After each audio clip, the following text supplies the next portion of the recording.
Il est présentement 5h22 du matin et Oh mon Dieu. je vais m'évanouir. OK, il est 10h15. Mais pour Phil, il est 5 heures plus tôt que son heure de lever. Pourquoi habituelle. on travaille à l'aurore? Qu'est-ce qui se passe? Des fois, quand j'écris à Phil vers midi, je suis déjà allée m'entraîner. J'ai écrit une page de mon livre, puis j'ai fait du lavage plié, etc., et rangé. Puis Phil, il se réveille. Puis genre, j'ai 5 heures d'avance sur lui. Des fois, quand Marie se couche, j'ai pas encore dîné. Fait que... Oh mon Dieu, est-ce qu'on aurait de la joie? Excuse-moi, il faudrait pas. Non, wow, moi j'ai pas de joie, là. J'ai jamais de joie. Tu vois, tu voulais me faire enregistrer le matin? Ben, deal avec ça. C'est pas le matin, Phil. C'est le matin. C'est 1 heure. C'est quand le matin? C'est le midi moins 1 heure. Oh mon Dieu. 45. Ça, c'est... Marie-Hélène a fait ça des fois. Genre, Marie-Hélène, des fois, il est 11h15, mettons, le soir. Puis elle dit, il est 3h moins 45. Puis là, je suis comme, non, c'est pas comme ça que ça fonctionne, le temps. Regarde. On est définitivement le matin. Je le sais, je le sens dans mes yeux. Je le sens dans mon corps. Oh my God.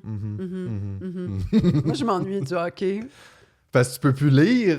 Je pouvais lire quand Phil écoutait le hockey. Maintenant, il me parle toute la soirée. Marie, elle trouve que je parle trop. Je trouve pas que tu parles trop, mais je trouve que tu parles. Gars, c'est ça. Tirez vos propres conclusions. Des fois, je suis comme, est-ce que je parle de ça à Philippe ou ça va durer 1 heure puis je suis mieux de le gérer moi-même dans ma tête? Hey, désolé d'avoir un monde intérieur puis des choses à partager. T'aimerais-tu mieux que je sois genre un des gars qui t'écrit que... Toi, là, tu bloques tout le monde sur Instagram. T'es pire que les homosexuels. J'ai vraiment reçu ça cette semaine, guys. J'ai reçu un message unhinged d'un gars qui a mis plein d'émojis de tête de mort, de cœur, puis de bonhommes qui font. Ouais, ben il disait que t'étais pire que les homosexuels, Ouais, c'est ça. les noirs... Qui d'autre? Les musulmans. Les musulmans. Ouais. Mais c'est intéressant de voir quand même que dans la tête de ces hommes-là, les hommes normaux, hein, appelons-les comme ça, tous les groupes qui sont pas eux sont comme ligués ensemble dans ce qu'on... Tu sais, c'est ça, la catégorie, c'est groupes qui ne sont pas moi. Mais, gars, qu'est-ce que tu veux faire? Mais non, regarde, tu vois, moi, c'est ça, j'ai d'autres qualités, tu sais. Mais je parle beaucoup, c'est vrai. En même temps, c'est pratique. Quand on enregistre, tu trouves pas? Imagine, j'étais timide puis que j'avais rien à dire. Oh mon Dieu. Quoi? Toi, tu voulais nous parler de quoi en intro cette semaine, Philippe? Oh mon Dieu, moi avant le brunch, j'aimerais vous parler de la kill line. Savez-vous c'est quoi la kill line? Tu sais quoi Moi, je ça? sais pas c'est quoi. T'as jamais entendu parler de ça? Non, j'aime ça quand je sais pas de quoi tu vas me parler. Wow, cool. La kill line, en fait, c'est comme une expression qui est comme populaire sur les médias sociaux chinois depuis 2025. Okay. Ça fait référence, c'est comme un terme de gaming, ok, de jeux vidéo. Dans un jeu vidéo là, où les gens se tuent, mettons, t'as une barre d'énergie. Puis quand t'es à la fin de ta barre d'énergie, puis qu'il reste juste, mettons, une balle ou un coup avant que tu meurs, c'est ça ta kill line. C'est juste avant ton finish him. Finish him. Flawless victory. Les gens en Chine utilisent ça pour parler des politiques, dans le fond, américaines. Pour dire, elle est où la kill line où ce que les gens sont rendus à, mettons, un événement quelconque, une maladie, un chèque La qui rougeole. rebondit, de mourir, mettons. Puis ils parlent de ça comme ça. C'est comme une façon un peu de parler du fait que le filet social aux États-Unis, entre autres, est tellement petit et restreint qu'il y a beaucoup de gens qui sont rendus à la kill line. C'est-à-dire que le prochain coup qu'ils reçoivent, ils meurent. Ils se retrouvent dans la rue puis ils meurent. Je comprends. Mais ce que j'ai beaucoup trouvé drôle dans les dernières semaines, c'est de voir comment les médias américains parlent de ça, du fait que les Chinois parlent de ça. On a entre autres des économistes qui titrent un article « China obsesses over America's kill line Je sais pas. ». Ouais, Non, mais les ouais, Chinois ouais. sont obsédés. C'est comme... Ouais. What? Non, mais genre, ils parlent d'une affaire qui est réelle chez vous, puis eux autres sont genre, pourquoi les Chinois sont obsédés? On a, dans la même lignée, le New York Times qui titre, en janvier 2026, « Why China is suddenly obsessed with American poverty ». C'est fou, Je hein? trouve que c'est intéressant quand même de regarder les médias normalos d'un autre pays qu'on connaît assez bien, mais c'est pas le nôtre. Fait qu'on dirait que ça fait juste nous sortir un petit peu de la ligne de traction habituelle. Parce qu'avec les nôtres, on a de la misère à voir, mettons, qu'est-ce qui est de la propagande. Mais nous aussi, on méprise énormément la Chine dans nos headlines de plein Absolument. de manières. Puis les Américains le font. Absolument. régulièrement. Mais là, c'est comme si c'était une affaire entre la Chine et les États-Unis rapportée par les États-Unis. Fait que c'est comme, on est Ouais. comme pas inclus vraiment dans Ouais. cette conversation-là, mais je trouve que ça permet de voir comment les médias frame les choses. Au lieu de juste dire comme, hey, il y a ça qui se discute en ligne, mettons, tu sais, les Chinois parlent du fait que nous, on est tellement proches. Il y a tellement de gens dans notre société qui sont proches de recevoir un coup dans les jambes, puis de tomber complètement, puis de perdre leur appartement, puis de perdre leur maison, puis de perdre leur job.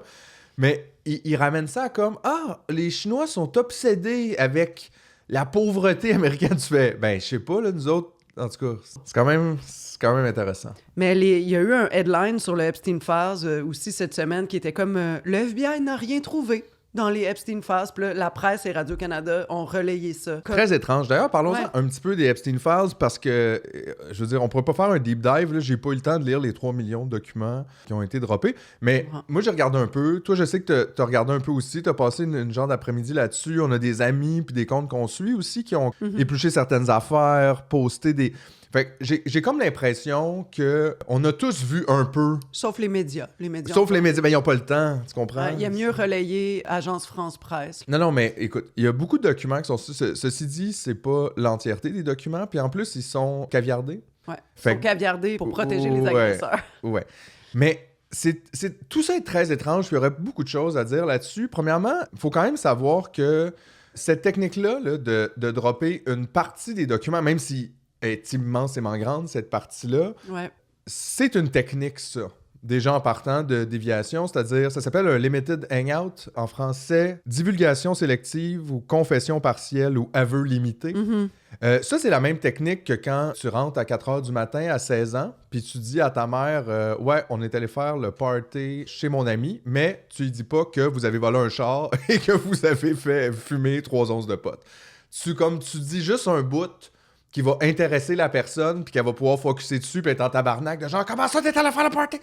Mais tout le reste, on le laisse aller. Fait qu'il y a déjà ça là-dedans. Mhm. Et un autre truc quand même intéressant à comprendre et à constater, c'est que dropper 3 millions de pages de trucs horribles, ça aussi, c'est une technique quand même pour faire shutdown les gens. Tu sais, je lisais une avocate qui parlait du fait que quand, dans un procès, il va y avoir des mentions de violence extrême, tu sais, de crimes contre les enfants, c'est quand même connu dans le monde légal que tu fais pas juste dropper à un jury 125 pages, mettons, de photos horribles puis de mentions de crimes sordides parce que ça peut avoir deux effets, ça, sur une personne. Soit que tu tombes complètement dans le trou puis que là, t'obsèdes avec ça puis tu deviens comme craco un peu. Mais t'as plus de jugement aussi, là. Mais non, mais t'es juste comme, tu sais, tu dors plus puis t'as genre les yeux rouges puis t'es genre, j'ai lu puis là, c'est l'autre.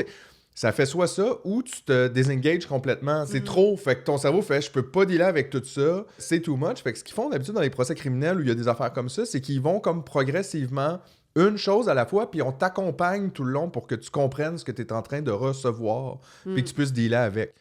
En droppant comme ça, là, 3 millions de pages où il y a des mentions de torture, de cannibalisme, de meurtre d'enfants, de viol d'enfants, c'est sûr que ça a effectivement cet effet-là. Moi, c'est ce que j'ai remarqué autour de moi aussi. Il y a quelques personnes qui sont devenues quasi obsédées à fouiller dedans parce que t'es comme, ouais, on sent pas de ce bon sens.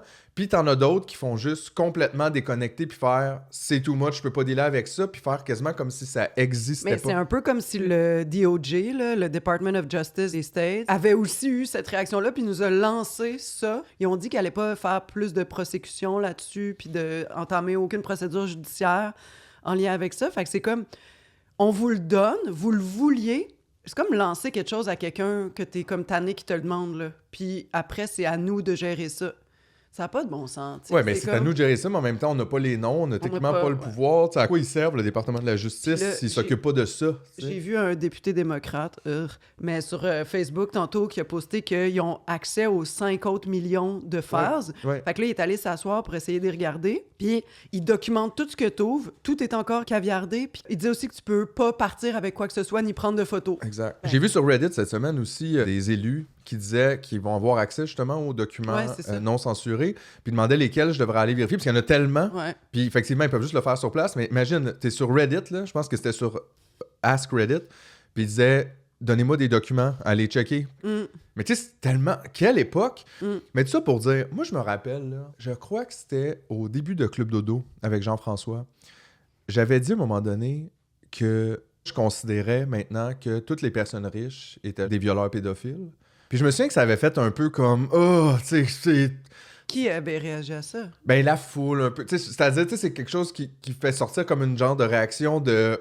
Genre, Tu vas trop loin, Philippe. Ben, un peu, là, tu sais, comme, genre, on comprend ce que tu veux dire, mais en même temps, tu sais, c'était V, tu sais, c'est comme si je disais quelque chose de provocateur, puis, tu sais, effectivement, je dirais pas le contraire, là, c'était quand même dans le but de provoquer, mais honnêtement, des fois, Philippe du passé, j'ai envie de faire des high-fives puis de dire, bro, genre, non seulement, maintenant, on devrait assumer que toutes les personnes extra-riches sont des violeurs pédophiles, c'est aussi des cannibales, des gens qui sont dans la torture d'enfants. C'est des gens qui sont dans l'indécence extrême parce que l'argent ne vient jamais combler. Je pense aussi qu'il faut faire attention de ne pas voir ça à l'envers. Je pense pas que de devenir riche te rend sociopathe. Je pense que être sociopathe te rend riche, par exemple. Je pense que c'est pas un hasard que les gens qui se retrouvent au sommet de la pyramide de l'exploitation soient des exploiteurs. Tu sais, je veux dire, c'est normal. Tu deviens pas milliardaire par hasard parce que, genre, t'es bon, là. C'est parce que t'es prêt à piler sur toutes les têtes puis exploiter toutes les ressources puis toutes les personnes. Puis à un moment donné, ben, tu te sens tellement au-dessus des lois que là, ben, tu fais absolument n'importe quoi, puis tu fais les trucs les plus dépravés possibles. Puis clairement, nos élites, c'est ça qu'ils font. T'as beau dire, il n'y a rien de tout ça qui est éprouvé en cours. Hey, tu sais, on dit qu'il n'y a pas de fumée sans feu. Tout est en feu, là. Genre, comme, je sais pas comment dire, même si la moitié de ça était pas vrai, l'autre moitié l'est. It's enough. Puis là, on dirait qu'on est comme pris devant nos écrans à regarder ça, à se dire, on peut rien faire. Notre système est brisé, là. Si on fait rien, le monde va continuer comme ça avec les mêmes gens au pouvoir. Puis nous, on va rester là, puis nos enfants vont continuer de se faire manger par des vieux riches. Je pense qu'il faut qu'on wake up, là. Il y a quelque chose de très, très malsain dans l'organisation du pouvoir, dans l'exercice du pouvoir en ce moment. Il y a quelque chose de pourri dans notre système qui donne non seulement la place, mais la victoire à ces gens-là. Je pense que là-dessus, là, on peut-tu dépasser la droite puis la gauche sur le meurtre d'enfants? Genre, je peux pas croire, tu sais, c'est pas supposé être wedge, là. La majorité de la population trouve ça absolument dégueulasse et répréhensible. Il faut pas lâcher le morceau là-dessus. On peut pas les laisser s'en sortir avec ça, sinon tout est sur la table. Tu sais, je veux dire, ces gens-là nous le disent, on est du bétail pour eux. C'est ce qu'on vous dit depuis le début. Voilà. J'ai fait un post, j'ai sorti tout ce que j'ai trouvé sur des kebs, genre Guy Laliberté. Il y a un média qui a écrit à l'attaché de presse de Guy Laliberté, puis elle était comme « Ah non, c'était juste des transactions d'affaires. Guy louait de ses propriétés à Epstein. » Puis j'étais comme « Personne mentionne que tout ça était post-conviction. » Ouais. Genre... bon, ben là, moi, je veux vous amener quelque chose de plus le fun, mais je sais pas comment trop faire la transition de Veux-tu tout que ça. je fasse une petite chanson? Pipou, pipou, pipou, pipou, pipou. T'as tellement été intense que je suis comme assommée. Moi, je voulais vous parler de quelque chose en intro qui est somme toute positif, même si ça se passe pas du tout, mais au moins, il y a des gens qui commencent à en parler. Il y a un média anglo qui s'appelle The Breach qui a fait un petit topo l'année passée sur YouTube qui s'appelle « Why Canada Needs Public Grocery Stores ». Je vais vous mettre le lien dans les sources. These days, anyone who shops at a grocery store comes out feeling robbed. Just last week, I tried to buy some cheese and my bank called to ask if my credit card had been stolen. But what if your experience was different? Picture this. Walking down the aisle of a store where basic staples like bread, butter, and meat are affordable, where there are healthy pre-made meals, the food labeling is accurate, and much of the produce is locally grown, where you don't need to collect coupons because you know everything's already on sale. That's because it's a public grocery store, owned by all of us. Je l'ai écouté, c'est assez de base, là. Il explique comment ça marche, tout ça. Puis l'idée, ça serait de faire des coops alimentaires un peu partout au Canada. Ça demande pas des énormes investissements. C'est vraiment surprenant qu'une province comme le Québec, on a nationalisé plein d'affaires, tu sais, les écoles, l'hydro, bon, semi, mais en tout cas... La santé. La santé, semi aussi. Mais c'est tout en train de s'écrouler, ces affaires-là. Mais on n'a pas de coop alimentaire. Il y en a quelques-unes dans certaines régions parce qu'ils n'ont pas eu le choix d'en mettre, parce que c'était comme des déserts alimentaires et les épiceries n'ont pas pu s'implanter là puis faire les profits qu'ils voulaient générer. Fait qu'il y a des coops alimentaires, des coops fermières. J'ai reçu des messages par rapport à ça, puis je trouve ça super inspirant. Mais là, ce qu'il faudrait, c'est qu'il y en ait en esti, puis partout. Puis de cette manière-là, ça serait un financement initial par des fonds publics, puis des obligations municipales. Tu n'as pas le choix qu'une certaine partie de ton budget soit allouée à un certain nombre d'épiceries publiques. Puis les profits générés seraient réinvestis dans la qualité et l'accessibilité de la nourriture. Puis il y aurait des implantations prioritaires dans des quartiers défavorisés, des régions plus rurales puis des communautés autochtones. Puis l'objectif, malheureusement, ça serait pas de remplacer les supermarchés privés, mais d'offrir une alternative stable et abordable au plus grand nombre de gens. Dans le reportage de The Breach, il parle de plusieurs cas existants des épiceries publiques. Au Mexique, il y en a près de 30 000 avec des prix qui sont subventionnés pour les populations vulnérables. Aux États-Unis, il y a certaines villes qui explorent les épiceries municipales. Et Zoran Mamdani, on le sait, là, c'est l'exemple qu'on le connaît le plus, là, qui veut proposer un réseau d'épiceries municipales qui serait soutenu par une majorité de citoyens. Puis le reportage il soutient aussi qu'il ne suffit pas d'avoir des magasins publics si la distribution reste contrôlée par les grands groupes privés. Fait qu'il faut aussi que les gouvernements soient capables de négocier des prix équitables pour les producteurs, soutenir les agriculteurs canadiens et québécois, améliorer les conditions de travail de ces gens-là, de l'épicerie jusqu'à l'agriculture, puis approvisionner aussi les écoles, les hôpitaux puis les cafétérias. J'ai écouté ce reportage-là en octobre, puis je me disais, hey, ça serait tellement fou. Imagine dans chaque quartier, à Montréal ou dans les villages du Québec, t'as le choix de pas aller au Maxi ou au stupide IGA trop cher. Hey, les bagels au IGA sont rendus 9,25. C'est pas montréalais, ça, en plus, les bagels. C'est nous qui font ça. Ils peuvent pas nous dire c'est parce que ça coûte cher de gaz de les amener, là. En fait, j'ai envie d'en partir une, de demander une sub puis de le faire. Qui serait contre ça, genre? Pas moi. Moi, j'irais. Les prix seraient plus bas pour tout le monde. C'est subventionné. C'est pas des gros investissements. En tout cas, surtout pas considérant qu'on a investi dans Nordvolt puis dans les autobus qui pognent en feu, là. Je peux pas m'imaginer un meilleur modèle. Le filet social est tellement important en ce moment puis je peux pas croire qu'on n'a pas ça, genre. Ça me fait capoter. Puis il y a tellement de monde compétent puis des centres communautaires qui arrêtent pas de le dire. L'Iris a fait un texte là-dessus il y a 2 semaines, comment ça serait révolutionnaire. Mais on n'aime pas ça, les trucs révolutionnaires. Mais ça fait peur, hein? Ça fait peur. Mais oui, ça serait une bonne idée. Moi, j'irais, c'est sûr, là. Tu sais, je me rappelle d'aller aux États-Unis il y a comme 10 ans, puis en revenant de New York, d'arrêter dans un petit village, puis il y a une coop, puis t'es pas obligé d'être membre, c'est pas cher. Je comprends pas pourquoi on n'a pas ça.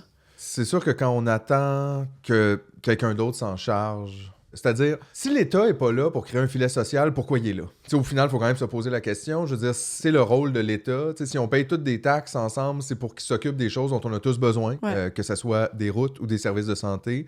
On a tous besoin de nourriture, on a tous besoin de logement aussi. Ça devrait être 2 choses qui sont investies par l'État. Par contre, quand on a un État qui se dirige de plus en plus à droite, justement, puis qui nous parle de privé, puis de comment on gaspille de l'argent, puis qui fait juste investir dans les compagnies, perdre tout son cash, ben peut-être qu'on peut pas se fier sur lui non plus pour effectivement mettre de l'avant. Pourquoi il y a un oligopole il y a 5 grandes entreprises qui gèrent la bouffe, non seulement la vente de la nourriture dans les épiceries, mais aussi l'approvisionnement. That's fucked up. What?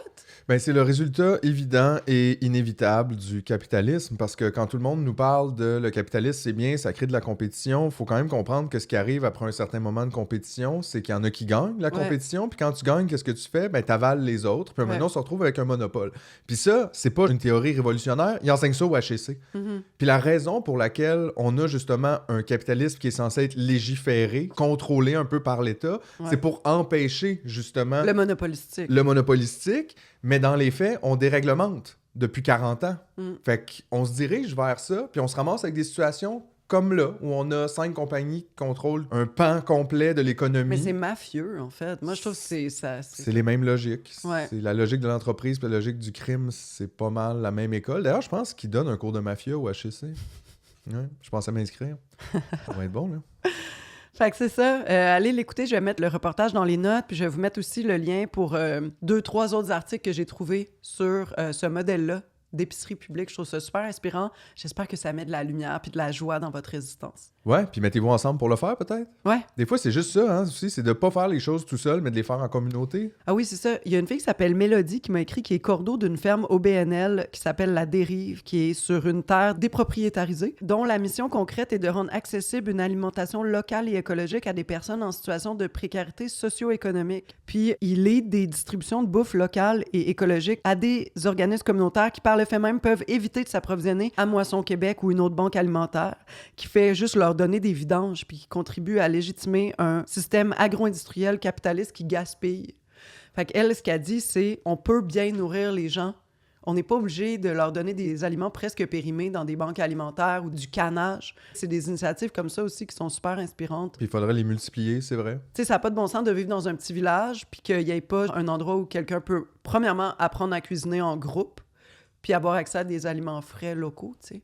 C'est vrai que c'est de la scrap, là, ce qu'on voit dans les paniers alimentaires souvent, là.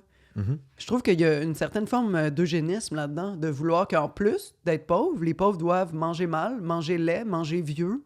C'est quand même space, tu sais. Mm-hmm. Voilà. C'est très space. On est prêt pour le temps des monstres. Bienvenue à le temps des monstres.